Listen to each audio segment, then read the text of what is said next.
Good evening and welcome to the 7th Annual SF Urban Film Fest. My name is Faye Darnmawi and I'm the founder and executive director. Hi, I am Susie Smith. I'm a curator and a program producer with the SF Urban Film Fest. Our mission is to use film to inspire conversation and action around urban issues. With our focus on place, we find it extremely important to acknowledge that we are on the unceded ancestral homeland of the Ramaytush Ohlone, who are the original inhabitants of the San Francisco Peninsula.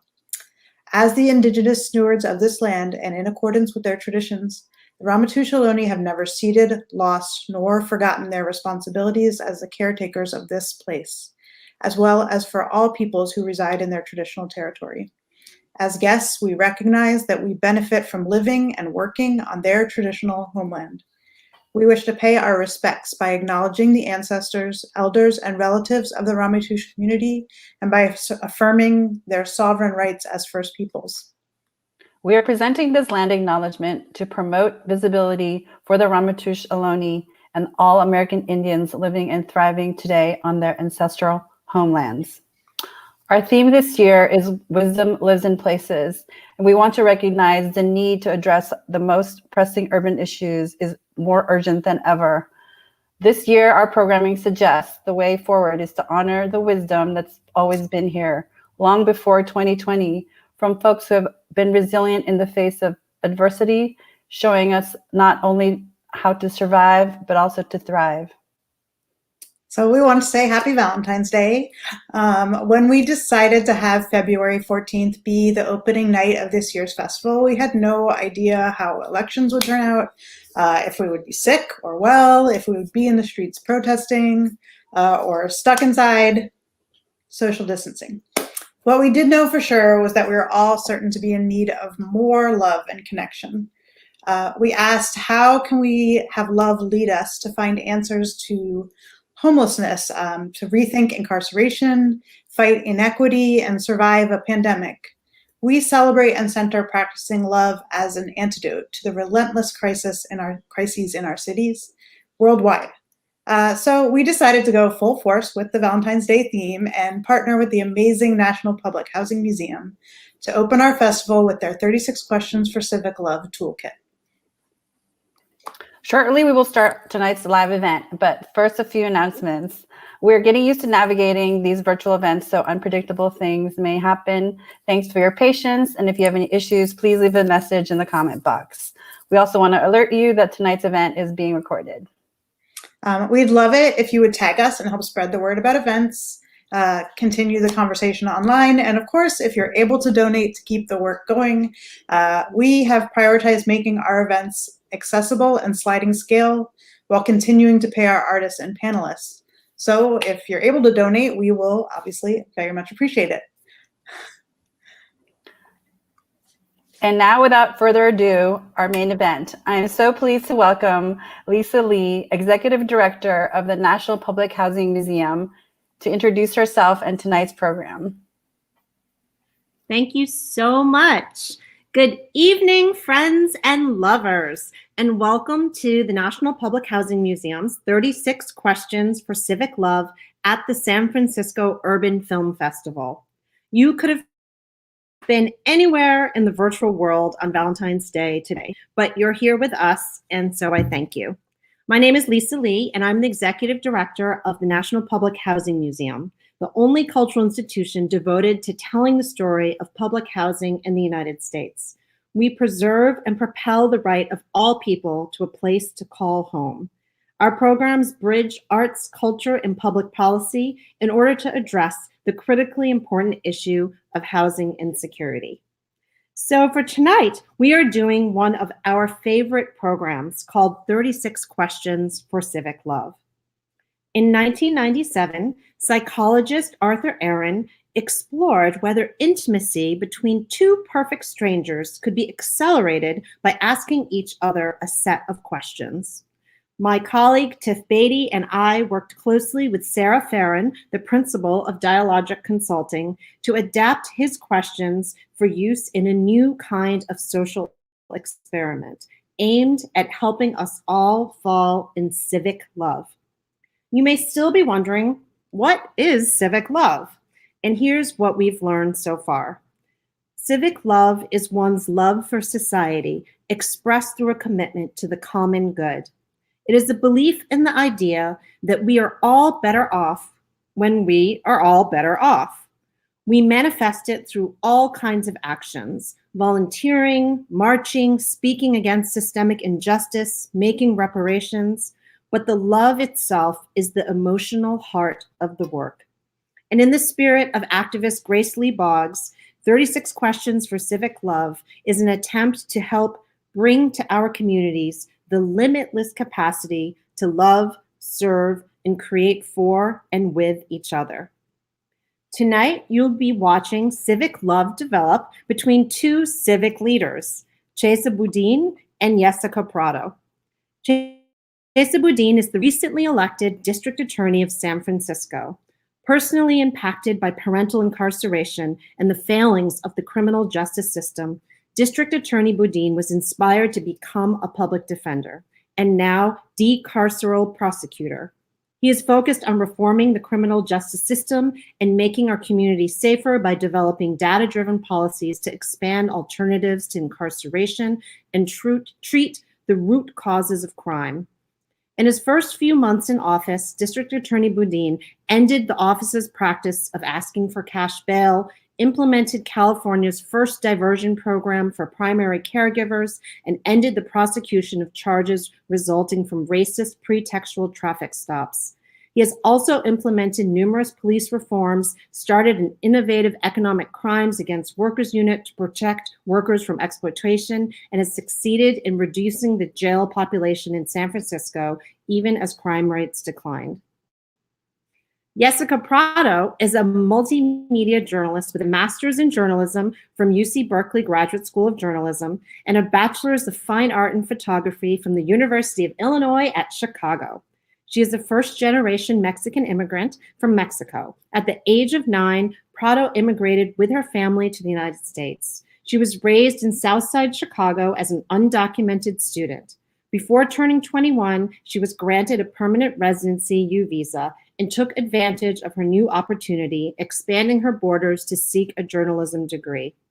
In 2019, Yesica was named an inaugural Catchlight Local Fellow, collaborating with Catchlight and the San Francisco Public Press on a long-form visual journalism project looking at how policies affect the daily lives of vehicular residents living in Berkeley and San Francisco. So, Chesa and Yesica, for tonight, you will take turns asking each of 24 questions crafted by the National Public Housing Museum. We cut them down from 36, so you can get through them all in this hour. So Chesa, you will ask a question, and Yesica, you will answer. And then Yesica, you will ask the same question, and then Chesa answers. And then Yesica, you will ask question 2, and Chesa answers. And then Chesa, you ask Yesica the same question, and Yesica answers. You'll repeat the same process with the remaining questions, and they will alternate who asks first. Now, I know that I'm talking to a district attorney and also a brilliantly, sort of experienced filmmaker, but I just want to give you some instructions. Don't jump around. Answer the questions sequence 120, and though some questions may be difficult, challenge yourself to stay in it, answering all of the questions to the best of your ability. This experiment is designed to not only help us share things about ourselves, but also to listen without comment as someone shares with us. Thus, make every attempt to listen with curiosity, minimizing any distractions and interruptions. And resist the urge to give feedback on your partner's response or to ask them additional questions about their answers. Allow them the space to simply share and be heard. Now, my colleague Tiff, I think, are just going to model this for you now, just in case. So, Tiff, are you there? Maybe she's not there. There she is. Hello, Tiff Beatty, the Director of Public Programs, Arts and Culture and Public Policy at the National Public Housing Museum. So Tiff and I are going to actually model it, right? So I'm going to go first. I'm going to ask you the first question, which is, Tiff, what's your favorite kitchen smell? My favorite kitchen smell has to be coffee in the morning. I'm not a morning person, so love coffee in the morning. Lisa, what's your favorite kitchen smell? I always loved the smell of a pot of rice in our rice cooker. We always had one when we were growing up, so that's my favorite smell. 2. Awesome. The next question. All right. So, can you keep a plant alive? Absolutely 100%. I have the greenest thumb in the entire world. Tiff, Wow. can you keep a plant alive? With the help of my partner, definitely. All right, great. So, all right, we're going to thank you so much, Tiff, for modeling that. We're going to bring Chesa and Yesica back now. And you guys have the floor, and the questions will pop up, okay? Have fun. See you at the end. Thank you, Lisa. Hi, Yesica. Good to see you. Good to see you. Thank you. Thank you for having this conversation with me today. Right on. I'm really excited to get to know you a little bit better. And I think the first question is not popping up, but I think it's, what is your favorite kitchen smell? Oh, thank you. Okay, my favorite kitchen smell. I mean, that one's a hard one. Like, I haven't been able to cook in 4 years. So basically the kitchen in my vehicle doesn't work. So like, I just live with just like, just buying food every day. So it's kind of like, you wake up and then you go out to find your food, right? And so it's been like that for a while. And the thing is, I tried to fix my kitchen, but like it's just a challenge with the, just to find somebody to fix your vehicles. So I live in an RV, and it's like, it's complicated to find somebody to actually like, want to fix a recreational vehicle. Not just because of the size of it, but just like, people having the specialty, the skills to fix a vehicle home. So, I just live without it, But when I used to have, a kitchen, I love the smell of beans cooking and the smell of beans cooking. It just reminds me of home, My mom used to cook beans all the time. And then when they get burned, just yell at me. Yeah, it was great. But yeah, what about you, Chesa? What's your favorite kitchen smell? My favorite kitchen smell is frying up onions with olive oil. Nice. And what do you put that on? Oh, sorry, I should have asked you more questions. But no, that sounds great. Okay, and now I ask you the next question. Okay, so Chesa, can you keep a plant alive? Yes, I can. Jessica, can you keep a plant alive? I mean, for that one's also a little hard, So I don't have running water. So, if I want to keep my plant alive, that's just an extra trip that I have to take, every night. Which I don't mind, I would do it. So like I'm usually getting water in 1-gallon jugs like every 2 days, some for the plants and for the animals, and for me to like, keep things clean. But yeah, just the water situation, you're always just having to go every time. So yes, I can keep it, but with the help of my community, it will be even better. But yeah. Jessica, what sound wakes you at the start of your day? What sound wakes me up at the start of my day? Well, I would say usually the just incoming traffic, they're passing by, that's usually what wakes me up, or like, or the forklift next door, so I also park next to a construction site, and then usually I hear the construction machines going in the morning. Yeah. What about you, Chesa? What sound wakes you up at the start of your day? My wife's alarm clock usually wakes me up.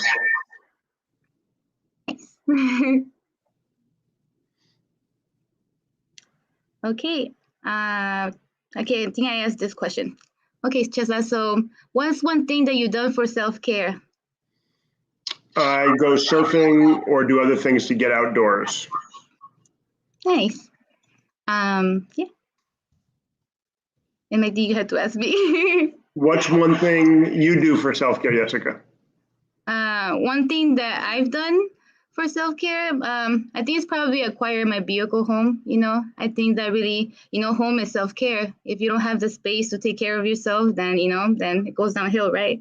So right. I think definitely like it's that's one thing for self-care I've done. What do you keep in your cupboard that someone who raised you also kept in theirs?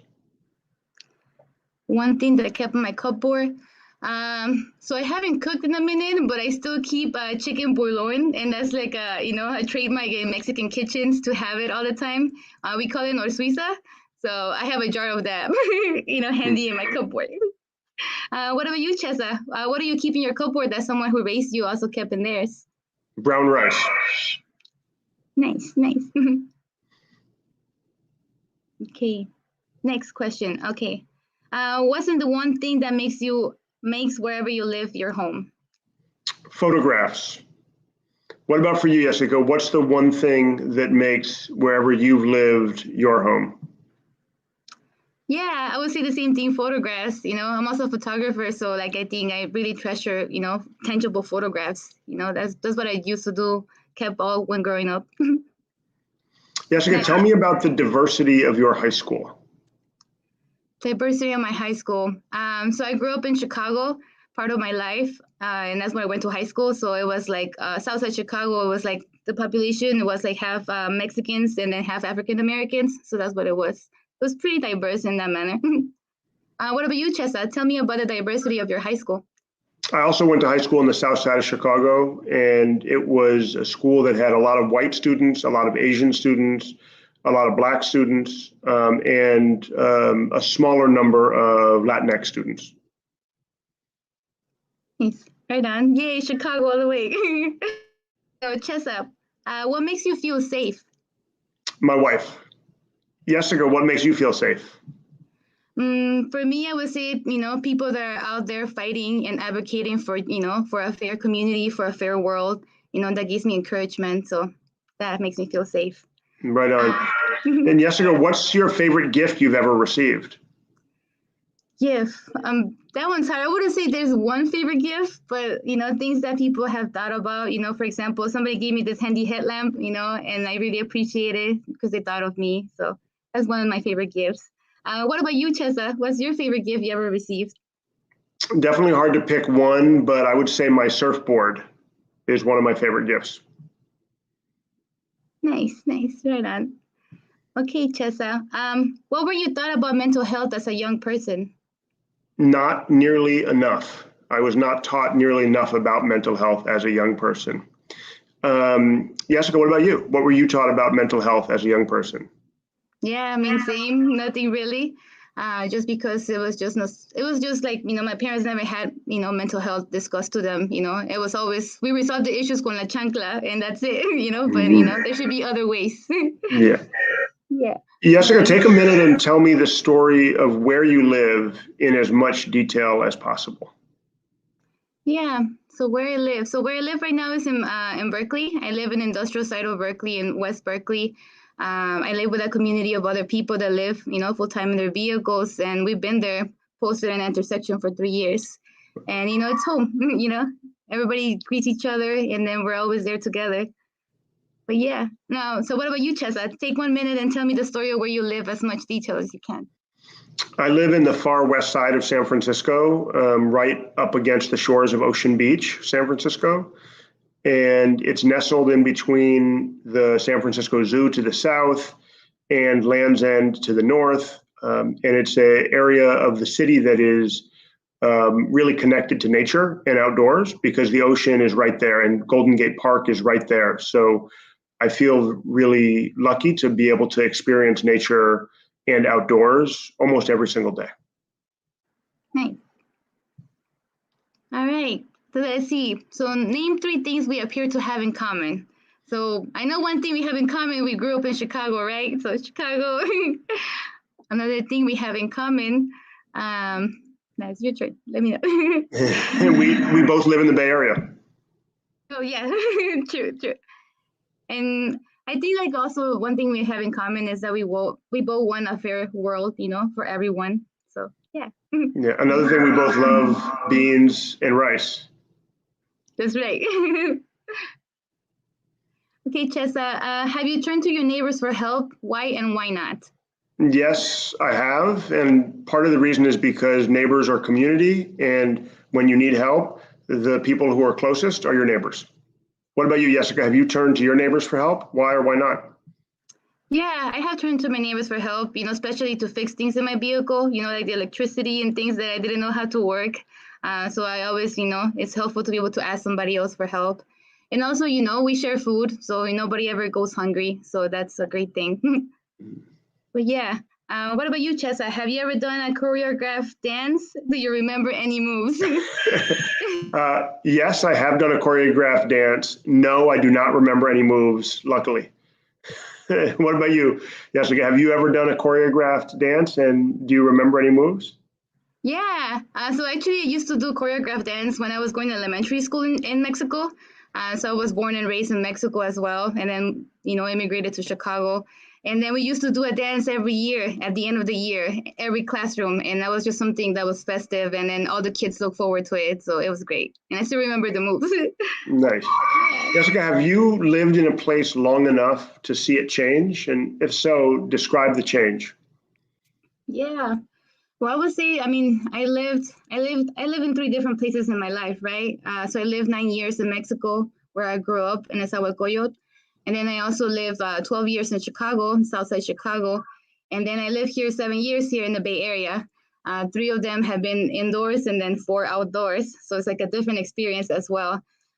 So yeah, I just feel like I've seen Chicago change a lot, actually. Like I feel like what is happening in Chicago, where it's like rents are rising, places are also getting gentrified, especially the neighborhood where I used to go to school in Pilsen. Like it's completely gentrified. Like a lot of the older people that used to be there are no longer there, and that's kind of the story that has happened in San Francisco. So I'm just seeing how that also is changing, the landscape in Chicago. So yeah, just seeing those places change. What about you, Chesa? Have you lived in a place long enough to see it change, and describe that change?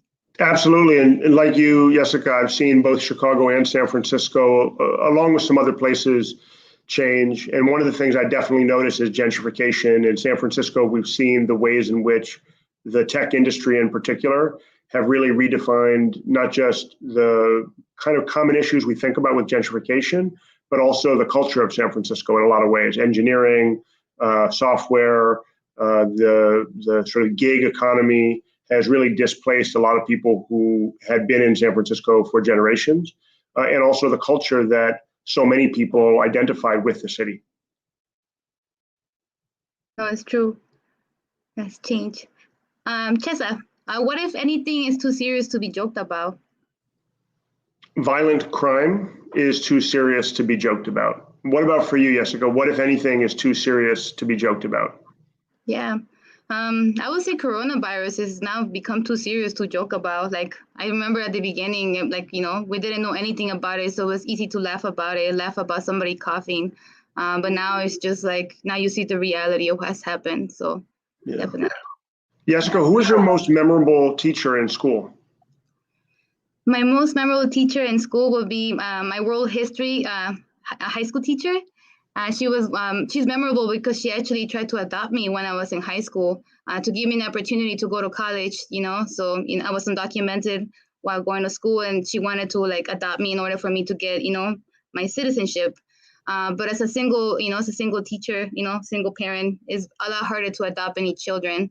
So she wasn't able to do it, but she still gave me a push, to go forward. And she actually helped me apply for college, and here I am now.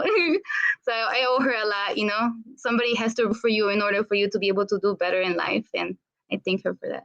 But what about you, Chesa? Well, I would say my 5th grade teacher, Bob Cass, was one of my most memorable teachers because he was an amazing teacher, and he taught me in a moment where I was really transitioning and learning how to harness a lot of the trauma and anger that I felt as a kid because of my parents' incarceration. And he helped me learn how to put that energy and that righteous rage about the injustice that I saw in the world into productive outlets, my schoolwork, sports, how to channel it into success rather than self-destruction. That's great. Okay, sorry. Next question. Thank you for sharing. Under what circumstances would you call the police on a neighbor? I would call the police on a neighbor if I believed that calling the police were necessary to prevent violence or physical harm to someone. What about you, Yesica? Under what circumstances would you call the police on a neighbor? Yeah. Well, it's hard because I feel like every time we call the police on our community, just because we're on the street, it just turns out bad. So we try not to call the police because then it could be, misinterpretation, and then, people get taken without even having done anything, just because of the way their vehicle looks. If it's broken down, if it's too compact, they'll be like, oh, you're hiding something in there, right? So that's kind of like the attitude that they have towards us. So we try not to call the cops, but if somebody's life is like being threatened, then we do call them. Yeah. Jessica, what's the best thing that I could eat in your neighborhood in Berkeley? Nice. There's this spot that I really love just because I'm always looking for food every day. It's called the Tokyo Fish Market, and they have like the best bentos there. But you have to go there before noon, otherwise they're all out. Yeah, they're great. What about you, Chesa? What is the best thing that I can get in your neighborhood? I would say fish tacos. There's a great fish taco spot, also fish burritos, but the fish tacos are to die for. All right, question number 20. We're almost getting there. So tell me about a person that is most important to you and what makes them special. My wife is the person most important to me, and what makes her special is that she's always there and she puts up with me. That's great. Props to your wife. That's good. What about you, Yesica? Tell me about a person that's most important to you and what makes them special. Yeah, I would say, a lot of people come to mind, but, first of all, my mom, because she's always the caretaker. She has always watched over us, and, she's amazing too. She's an amazing woman, and she's always out helping out everybody, whether she knows them or not. She will give them rides in the rain, in the blizzard, take people. And so I'm really thankful for my mom because she has shown me good things. Yeah. So, Chesa, Yes. yeah, go ahead. Oh, I'm not. I think I'm on. Yesica, what privilege do you know you have, and are you willing to give that privilege up? What privilege do I know I have? Well, I know I have a privilege to have a vehicle home. I think that is a privilege that a lot of people, just with people losing their homes, it's just like not having a secure option, just feeling that, you're just hanging. So I feel like I do have a privilege by just having, something that I can call mine, and am I willing to give it up? Well, not so easy, I don't want it to get towed. So I'm going to fight for it, and I'm going to, try to keep it. But what about you, Chesa? What privilege do you know you have, and are you willing to give it up? Well, I know that as a white male, I have a tremendous amount of privilege just because of the color of my skin and, my biological and gender identity. And I think it would be really valuable, and I would learn a tremendous amount to go through life, or even a period of life, giving up my white skin privilege and my male gender privilege. But it's a lot easier to talk about doing that than it is in practice for me to really give those things up. Yeah. Okay, Chesa. So what is your favorite place you ever lived? That's so easy, San Francisco. And I've been lucky to live a lot of places, to see a lot of parts of the world. But San Francisco is my home because it is absolutely my favorite and the best place. What about you, Yesica? What's your favorite place that you've ever lived? Yeah, that's also a hard one because I lived in different places, right? And I feel like they all take a little piece, in your heart. Yeah. But I would say like Berkeley really has a, piece of my heart, and it's not so much the place, but it's really the people that live in it, the community, the people that are willing to fight for any kind of issues and are willing to support each other.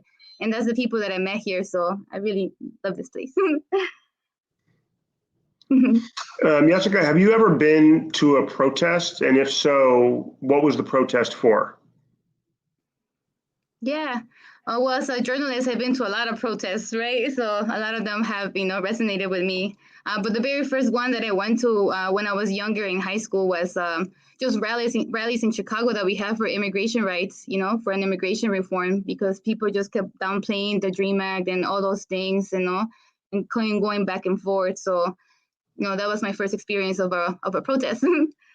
But what about you, Chesa? Have you ever been to a protest, and what was it for? I've been to far more protests than I can count. The very first protest that I think I went to when I was a child was against U.S. intervention in Central America. And the most recent protest that I went to was for Black Lives Matter earlier this year in the aftermath of the murder of George Floyd. Yeah.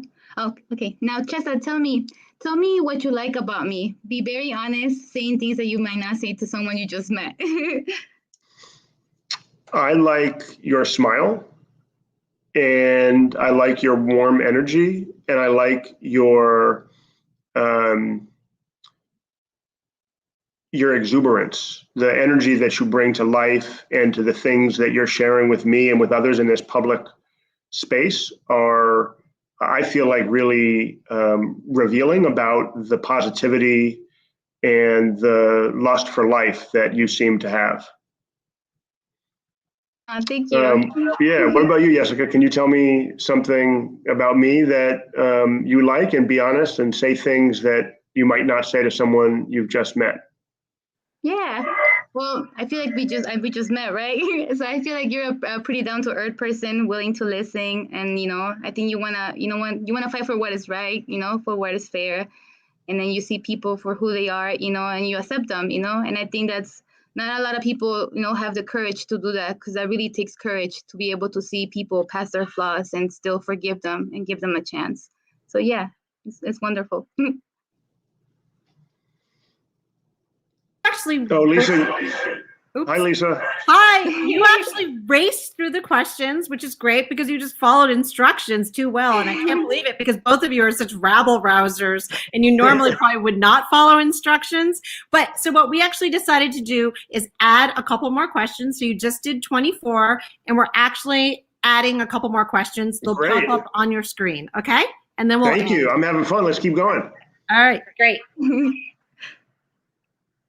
Nice. So we get some extra ones. There we go. Yeah. Bonus round. Here we go. Yesica, what law would you change for the betterment of your community?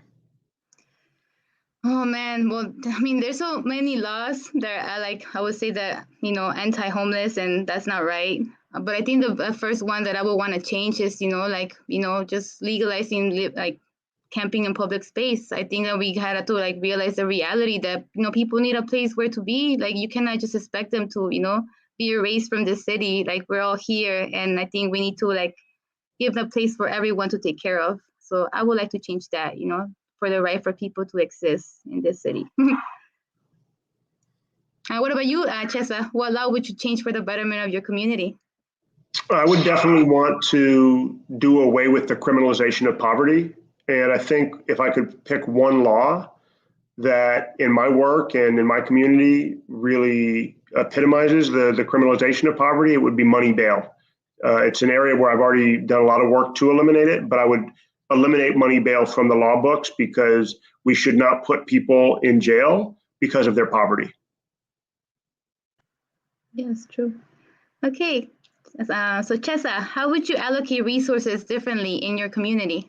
Oh my gosh, that's a big question. There's a lot of ways we need to allocate resources differently, but I think we have to start with the basics. I would make sure that as a priority, as a minimum priority, everybody has a safe place to sleep and everybody has access to healthcare.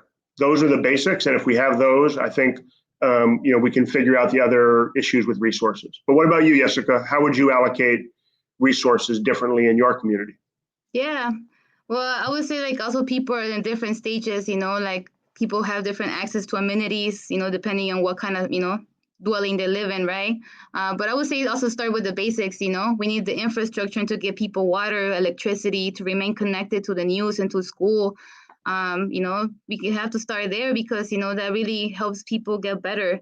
And if we had the infrastructure just to take care of everybody instead of them individually having to do that for themselves, I think that would be a game changer for people. Right on. Yesica, who in your neighborhood are you most curious about? Yeah, I'm curious about a lot of people, we have different characters through as well, but, one person that really resonates with me a lot is, so we have a person, his name is Charlie. He also is his own house. He's usually sleeping on the curbside because, he has paranoid schizophrenia. So he feels a lot more safe if he's just sleeping outside, with nothing covering him. And we all try to help him, and we all try to approach him when he's having a good day, because there could be days when he's having a bad day and he's having a bad episode. But we all try to be understanding and just try to reach out when has calmed down, and just ask him, what do you need, And I feel like, we should just approach people with a more caring manner, even if they have mental health illnesses, everybody needs, community. And I think we all kind of try to provide that for him, even though, the mental health services don't exist to help him right now. So, yeah. What about you, Chesa? Who's in your neighborhood are you most curious about? I think I'm most curious about the people in my neighborhood whose language I don't speak. I speak Spanish. I know you speak Spanish. I speak English. I speak a little bit of some other languages. But when I can't communicate with people using words or language, it makes me really curious about how they live their lives, about how they see the world, about how they understand and participate in my neighborhood in ways that might be really different than the way that I do. Nice. Thank you, Chesa. So where is your place of peace, and how do you get there? So I got to go back to surfing. I know I talked about my surfboard and the ocean. For me, my place of peace is when I'm on the ocean, and I get there by putting on my wetsuit, grabbing my surfboard, walking over to the beach, and just paddling out into the ocean. And one of the things that's so peaceful about it is I can't bring my cell phone or my computer because I'm in the water. And so I'm really disconnected. I'm just out there with nature, feeling the energy of the ocean, listening to the sounds, seeing the birds. And I try to go as often as I can, but sadly, that's not that often. What about you, Yesica? Where is your place of peace, and how do you get there? Yeah. I would say for me, it's when I get to hold my camera. So it could be any moment. And also I get to disconnect from everything, my phone, and just live that moment with that person and get to share their happiness, or share that moment, whatever that is. So definitely, be able to hold my camera is my gateway to peace. Yesica, is everything that you need accessible in your neighborhood? Nope, definitely not. I would say we definitely need electricity, Wi-Fi, a place for cooking, a lot of people distribute meals, but they give us meals from the food bank that need to be cooked, and people don't have, kitchen to cook. So it's we're still trying to help them, but we're not really helping them all the way, Sometimes people don't even have can openers. So it's come on, guys. And so I would say let's start with just giving people the basics, right? So food, water, electricity, just so we can get better. But what about you, Chesa? Is everything you need accessible in your neighborhood? Most things I need are accessible in my neighborhood, but not my work. My office and the courthouse where I do most of my work are not in my neighborhood. But in terms of daily life, I have a lot of family and friends. I have a lot of access to food and water and outdoor activity. So I'm really lucky that most things are accessible, except my work life is pretty far away from there. Nice. That's great. Okay, so there's this one. So if anything, what scares you?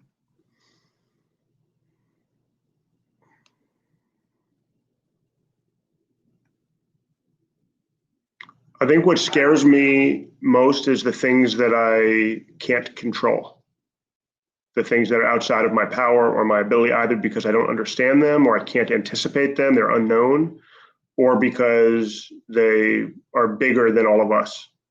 What about you, Yesica? What, if anything, scares you? Yeah. Well, for me, I would say one thing that really does scares me is just when somebody's home is being taken away. That is it is a traumatic event, because not only, that person had to go through the process of displacement, but going through the process of just acquiring their things back.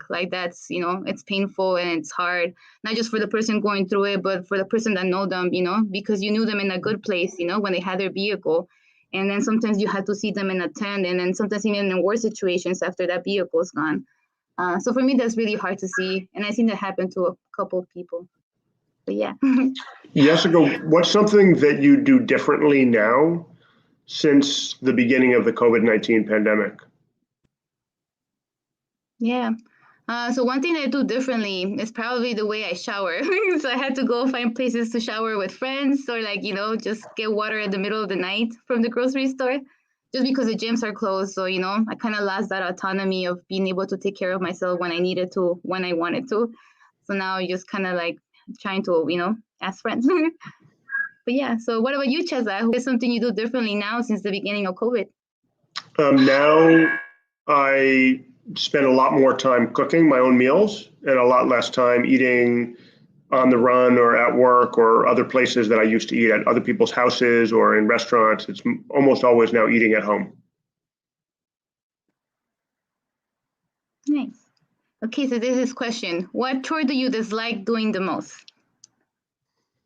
I actually really like doing chores. I know that's a little bit weird. Most people don't like doing chores. I don't mind. I find it therapeutic to wash dishes or to, even making the bed or folding laundry. All those things I don't mind doing.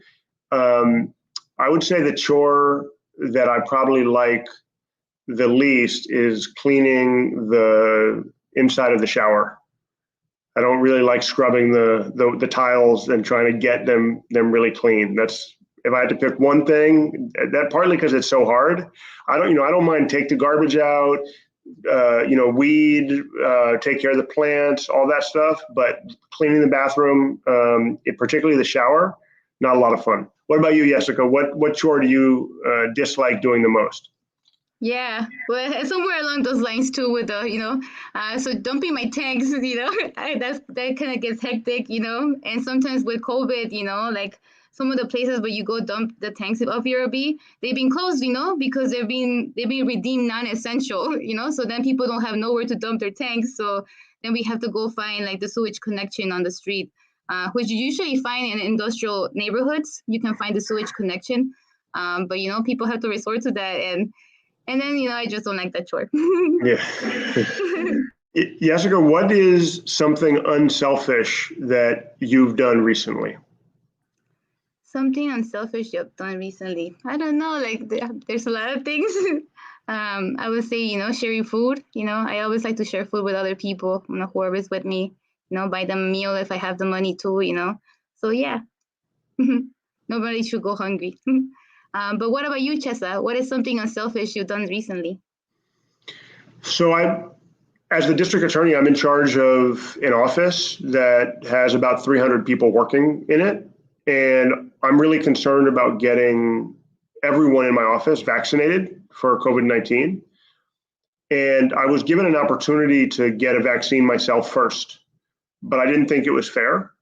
I didn't think it was right for me to get a vaccine before members of my staff, some of whom have parents that live with them or kids or who have their own medical conditions.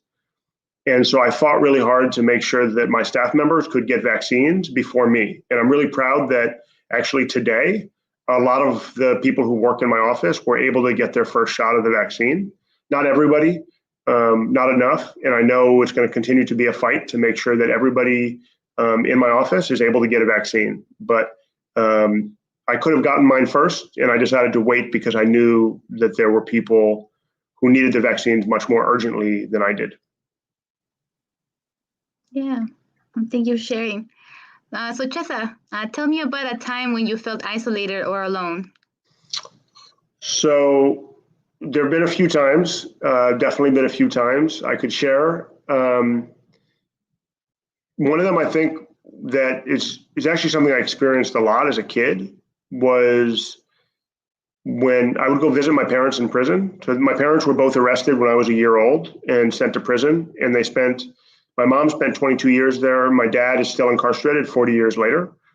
And so throughout my childhood, I would visit my parents. I would go to travel, usually by myself, long distances to get to their prisons, to go into the prison to see them. And the prison visits were always great. It was an opportunity for me to connect with my parents, to see them, to spend time with them. But leaving, saying goodbye, waving at them, knowing that they had to go get strip searched and get processed back into their home, which was a cell, a cage. And for me going out and knowing that I could just walk the other direction through a series of steel gates and that I was free, but in some ways I was alone. Those moments, those experiences felt very lonely and very isolating to me because of that disconnect with what I knew was happening to my parents, with the fact that I knew they couldn't leave with me. What about you, Yesica? Tell me about a time when you felt isolated or alone. Yeah. So a time that I felt isolated or alone was probably my first year, when I lost my housing, just my first year on the street. Like, I didn't know what I was doing. I didn't know where to park, where to get things. And, it was also a time where I was going to school, right? So, like, for me, I felt kind of disconnected from the students that are in class. And, once class was done for me, I had to, like, worry about where I'm going to park tonight, where I'm going to go do my homework, because I didn't have electricity in the vehicle. So like just that first year, I feel just really disconnected from everybody and everything. But then I found community, and I feel like that really brought me back up, because if it wasn't for the love and care of other people that could see me, I wouldn't be like this right now, So I appreciate it. Right on. Well, Yesica, speaking of love and care, do you step in when you overhear a domestic argument? Yeah, I mean, it depends on the situation, because so domestic arguments in just basically in our communities are kind of, common, just because it's really hard to like fight with someone inside of like a really small space, if you're in like a 24 feet like vehicle, like you're screaming at each other, like everything kind of spills into the street all the time, right? So we just kind of go out and just check on people and see if they're okay. But yeah, I just try to like, not to get involved if they can solve it, but I try to keep an eye on it. Yeah. Yeah. I don't think I asked you the question about the domestic. Yeah. Okay. So do you step in when you overhear a domestic argument, Chesa? Kind of like you, Yesica, I try to be respectful of people's space and privacy, especially when I know that not everybody has a lot of space. And I know that everybody has arguments, and that's a normal part of relationships in life. But I would definitely intervene if it was violence, or if it was criminal threats, or if it was any kind of child abuse, then I would absolutely intervene. Yes. Yeah, that's great to know. Okay, Chesa. So tell me, now that we know each other, what is a question you're curious about anything I have told you? I have so many questions. Now that we're getting to know each other, I want to know everything. I want to know things about what it's like living in a mobile home and an RV, and I also want to know, what your interactions with local government are like, and I want to know what your hopes and dreams are for your future, for yourself and for your family and your community. I want to know what your sort of guilty pleasures are, the things that you maybe treat yourself to when things are going really well and you have, cause to celebrate, how you go about doing that. I want to know how you stay so positive and, warm despite having been through some things I can only, I'm sure, begin to imagine. I could keep going, but those are a few of the things. What about you, Yesica? Now that we know each other, what is a question that you're curious about, anything that I've told you? Yeah. So I'm also curious about how do you also, just spend your time with your family and your wife. I'm also just curious about like, what are your dreams for the city, right? Well, if you could do and change something, what is it that you would do, And, also think about like, just what would you like, how you would picture this world to be, that's what I'm curious about. And how would you plan to work to get there? Yeah. But no, it's just really good. I really appreciate getting to know you today. Me too, Yesica. Maybe when COVID's over, we'll get to do it in person as well. Sounds good. Chesa and Yesica, thank you so much for doing this. So tell me, how was it? Yesica, how do you feel? No, I feel good. This was really good, like conversation, just being able to listen, And I think it really takes time, like for us to all of us should be doing this, like taking time to listen to each other and like what it is that we aspire in life. Yeah. Yeah. And District Attorney Boudin, what about you?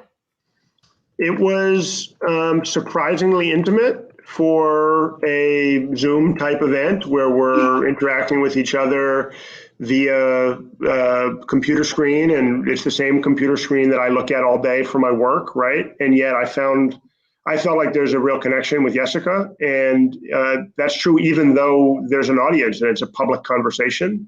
But I feel like we have a lot in common, even though we come in many ways from very, very different worlds and have different life experiences. But I know that what we share is far more powerful than any of the things that may differentiate us. Yeah, beautiful. Well, thank you so much, both of you, for bending the arc of justice in the worlds where you live and for everything that you do, and for taking this time on Valentine's Day to share it with all of us. Thank you. Yeah, no, Thank you. Yesica, encantado. Estamos en contacto. Cualquier cosa, mantente en contacto conmigo. Cualquier cosa que pueda hacer, quiero apoyar el proceso y aprender más sobre tus proyectos y tu arte. Muchas gracias. Gracias. A la orden. Great. All right. Well, thanks for that. And thank you all for joining us. I want to let you all know that if you're interested in making civic love yourselves, then you can join us at the San Francisco Urban Film Festival on February 19th for an interactive event where all of you will be paired with a stranger to ask and answer as many questions as possible in the allotted time for civic love. You will learn and get to talk with a stranger, which is the cornerstone of democracy. The other thing is, if you have the desire to go to the Yerba Buena Center for the Arts in the Bay Area, there is a mini version of Civic Love, which is installed outside on the side of the building. And you will be able to do this in a socially distanced way with 6 questions. So we also invite you to do that. The National Public Housing Museum thanks you so much for joining us. And I think we're going to actually hand it back to Faye, the director of the San Francisco Urban Film Festival, to tell you about another part of the program on February 19th. Tell us, there's more, right? Yes, there is. There's 2 programs on February 19th. Lisa just described the Zoom room, breakout rooms, where you'll get to do the 36 questions with a stranger at 4:30 p.m. And then at 6:30 p.m., we come back for People-Led Solutions model of our shared future panel discussion. Again, you'll see Yesica and housing activists from the East Bay, from Minneapolis, and from Nairobi, Kenya, come to talk about people-led solutions, hear from grassroots organizers working with unhoused communities and informal settlements. And during that panel, you, the audience members, will get the opportunity to assemble care packages and write love notes. So we will all together practice civic love. That's February 19th, starting at 4:30 for 36 questions for civic love exercise with a stranger over Zoom. And then you get a break at 5:30. You can catch up on some of the films that we'll be discussing at 6:30, where we will convene with Yesica Prado again for People-Led Solutions models for our shared future panel discussion.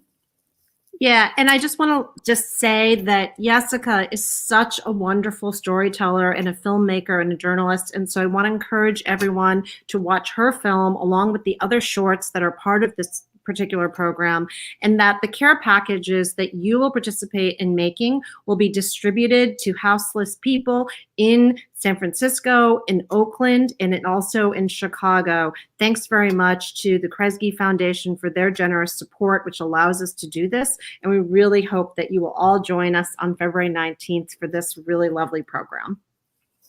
Yes, and one last thing, I would love people to fill out an SF Urban Film Fest survey. It helps us figure out if we're meeting your needs and supporting our diverse audiences.